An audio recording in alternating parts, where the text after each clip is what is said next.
Today, I'm going to show you how to create viral videos of your cat, or any animal, acting like it has a real profession.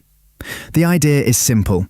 You take a photo of your pet and turn it into a character doing a job, like a chef, a doctor, or a police officer. To do this, we're going to use PromptFlow, a platform that lets you save, edit, and run AI prompts in a super easy way. You don't need to write complex prompts. You just select the profession you want. For this example, we're going to create a police cat. First, we generate the first image of the video. We click on Generate, choose the image format we want, and upload a photo of our animal. Then we click Generate. And in a few seconds, we get an image of our beloved pet as a police officer. Now, let's turn this image into a video. We simply click Generate Video, select the format, and choose the image we just created from the gallery.